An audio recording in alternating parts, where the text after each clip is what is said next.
यह बात मेरे गांव की है। जब मैं ठंडों की छुट्टियों में अपने घर घूमने गया था। मेरे गांव में एक पुरानी खंडर हवेली है जिसमें करीब 65 सालों से वहां कोई नहीं रहता। यह बात मुझे मेरे गांव के एक दोस्त ने बताई। जब ये बात मुझे पता चली तो मेरा मन करने लगा कि मैं एक बार उस हवेली को देखूं। मुझे ऐसी जगह पर जाना, उनके बारे में जानने में बहुत दिलचस्पी होती है।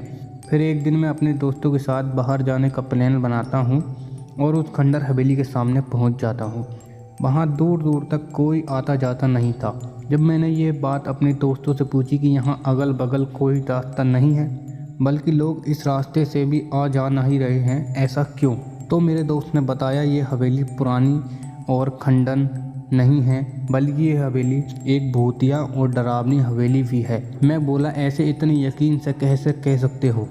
मेरे दोस्तों ने कहा, यह पूरे गांव का यही मानना है। इसके बारे में एक बहुत पुरानी और सच्ची घटना यहाँ प्रसिद्ध है। मैंने मन से उसके बारे में जानने का ख्याल और बढ़ने लगा। मैंने पूछा, क्या है उसके पीछे की कहानी? तब उनमें से एक दोस्त ने मुझे बताना शुरू किया। आज से करीब 65 साल पहले इस हवेली के मालिक बहुत बड़े जमींदार हुआ करते थे।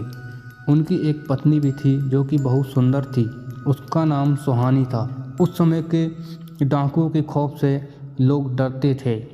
डाकुओं की टुकड़ी जिस गांव में भी घुसती थी, उस गांव को पूरी तरह बर्बाद कर देती। एक बार डाकुओं के सरदार को जमींदार के धन और संपत्ति की नज़र पड़ी। उसके बाद उसने जमींदार के एक घर डकैती डालने का सोचा। इस पर भी डाकुओं ने हाँ कर दिया। फिर एक दिन वह हो गया जो जमींदार ने कभी सोचा भी नहीं होगा। डाकू ने एक दिन जमींदार की हवेली पर रात में डकैती मार दी। जमींदार ने भी अपनी सुरक्षा के लिए कुछ सिपाही और नौकर रखे हुए थे जो डाकुओं के हवेली पर आने से उन्हें लड़ पड़े। क्योंकि जमींदार के सिपाही और नौकर बहुत कम और साधारण हथियार के साथ थे, वही डाकुओं की संख्या बहुत ज़्यादा थी और अच्छे हथियार के साथ लैस थे।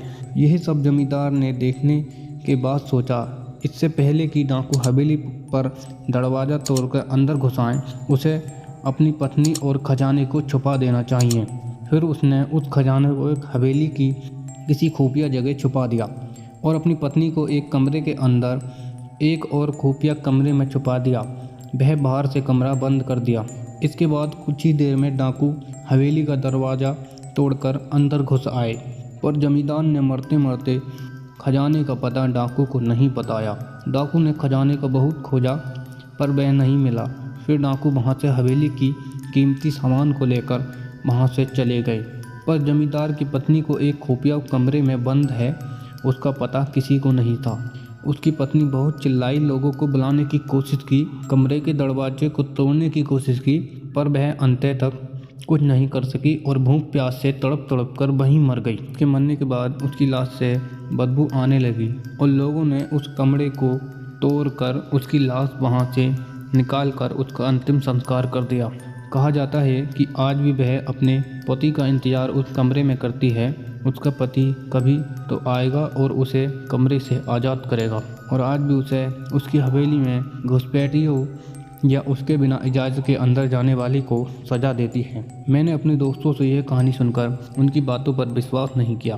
मैंने पूछा, क्या यार तुम लोग बिना आपकी बात आज लेकर बैठे हो, इसका कोई सबूत है तुम लोगों के पास?